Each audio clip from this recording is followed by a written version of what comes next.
The sky had been ash for 17 months. Korvath stood at the edge of what had once been a city, now just skeletal towers clawing at a gray horizon.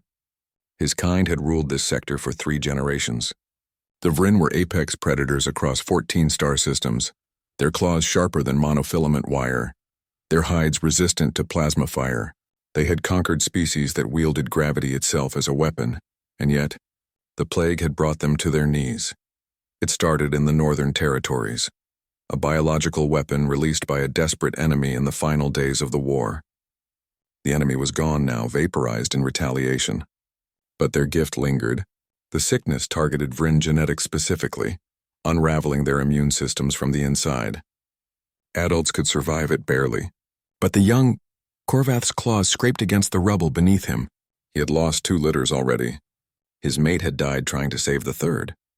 When the evacuation orders came, when the military command pulled back to the outer colonies, he had refused to leave. 3 cubs remained in the medical facility deep in the city's heart. Too sick to move.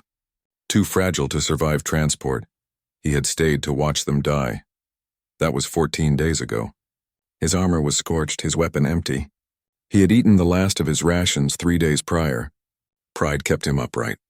Instinct told him to return to the facility one final time, to bear witness, to howl their names into the uncaring sky.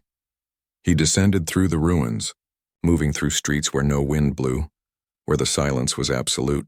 The medical facility's entrance had collapsed, but he knew the emergency passages. His night vision pierced the darkness as he navigated corridors lined with overturned equipment and dried blood. The nursery was in the sub-level, behind a reinforced door that still functioned on emergency power. He keyed in his command code, expecting nothing. Expecting cold metal cribs and small still forms. The door opened, and he heard crying. Korvath froze. The sound was impossible. He moved forward on trembling legs, pushing through the inner airlock. The nursery was lit by failing emergency lights that cast everything in red shadow. 3 isolation cribs stood in the center of the room, their medical displays still glowing. All 3 showed active vital signs. But that wasn't what made him fall to his knees. There, slumped against the wall between the cribs, was a human. She was small. They always were, compared to his kind.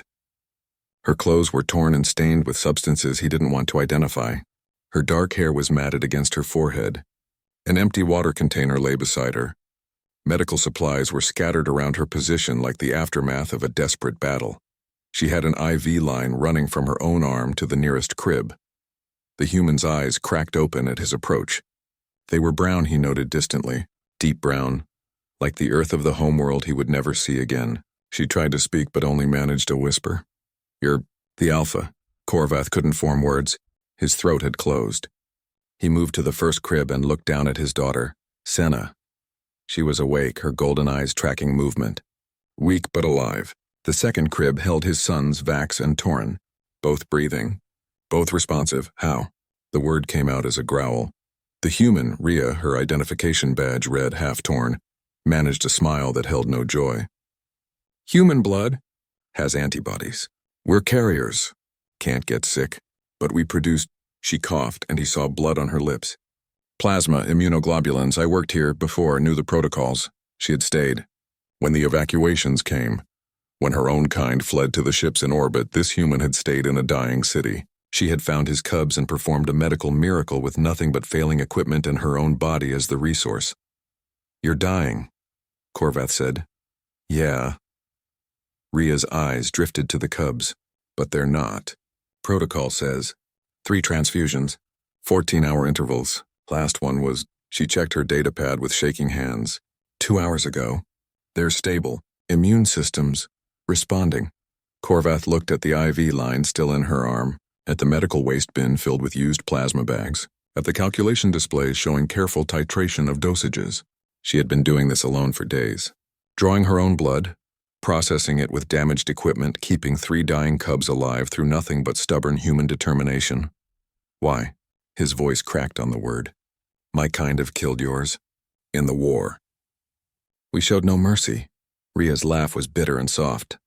"Yeah, I know." She touched the scar on her neck, a plasma burn, Vryn military issue. "Lost my brother to your scouts. But these? She gestured weakly to the cribs. They're babies. They didn't choose the war. Nobody asked them. She coughed again, harder. Besides, someone had to. The universe has enough death. Korvath moved without thinking. He had field medical training, enough to see what she'd done to herself. Severe dehydration, anemia. Her body had been cannibalizing itself to keep producing what his cubs needed. She had maybe hours left. There's a survival cache, he said, already activating his comm unit, 2 kilometers north. Military grade. Medical supplies, fluid IVs, everything. Can't walk, Rhea interrupted. Tried this morning. Legs don't work anymore. Then I'll carry you. She blinked at him. You, what? Korvath was already disconnecting the IV line, already checking his cubs' readouts one final time. Stable. Because of her. You saved my bloodline. My children. The war is over. The old grudges. He looked down at Rhea, this small, stubborn human who had given everything for cubs that weren't her own. They die here, with the ash. He lifted her as gently as his clawed hands allowed. She weighed almost nothing. The facility has emergency transport pods. I'll get you to the cache, get you stabilized, then return for the cubs. We all leave together. That's not protocol, Rhea mumbled against his armored chest. No, Korvath agreed. It's not. It was something else. Something that would take him years to find the right word for. Gratitude, respect.